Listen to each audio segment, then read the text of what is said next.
Yang aku tahu kan Mbak Andi suka banget nih olahraga terutama lari, dan baru-baru ini juga jadi salah satu finisher Bali Marathon kan ya gitu. Nah, yang mau aku tanyain gimana sih cara Mbak Andi itu jaga pola makannya, apalagi Mbak Andi itu kan aktif banget nih gitu. Ya, Gimana? oke. Jadi sebenarnya kalau aku pribadi, aku tuh berusaha untuk menjaga balance sih dalam kesehariannya. Kayak yang dibutuhkan sama badan itu kan adalah tahu seberapa aktif kita sehari-hari, kemudian seberapa seberapa banyaknya kita perlu beristirahat, seberapa seberapa kita menutrisi badan kita gitu. Jadi aku mencoba untuk menjaga balance dari itu semua gitu. Dan kalau pola makannya sehari-hari ya sebenarnya aku tuh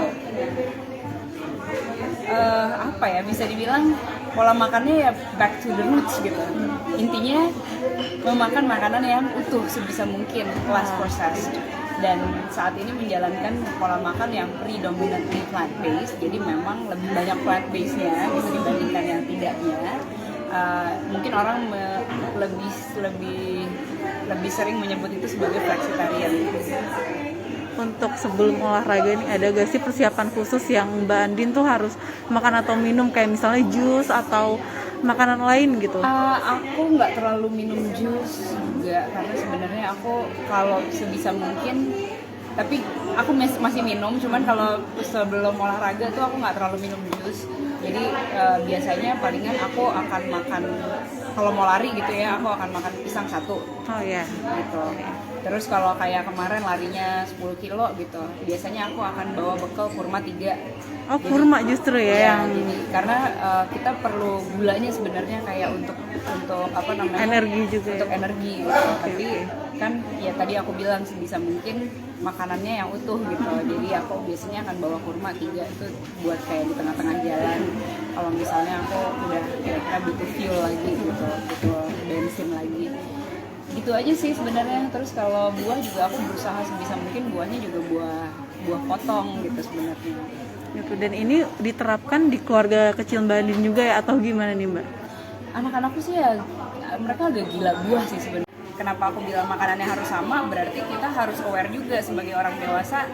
Nggak bisa yang kayak mungkin ya makanan anak aku yang sehat, nanti yang ini makanannya bapak ibu nggak boleh kamu makan gitu. Nggak bisa gitu juga gitu. Jadi kitanya juga jadi punya awareness untuk makan, menutrisi badan kita dengan makanan yang sehat juga, karena kita mau anak-anak kita sehat gitu. Berarti anak-anaknya tuh udah mulai bisa pilih-pilih makanan ya Mbak ya? Iya, dan sebenarnya aku menciptakan kebiasaan sih ke mereka, itu lebih tepatnya gitu. Karena kan kalau mereka mungkin udah terjun ke masyarakat atau datang ke acara, misalnya ke acara-acara apa, kan di situ aku nggak bisa terlalu apa namanya, kayak kamu nggak boleh makan ini, kamu nggak boleh makan itu gitu kan, itu bentuknya jadi larangan semuanya. Tapi menciptakan kebiasaan itu penting.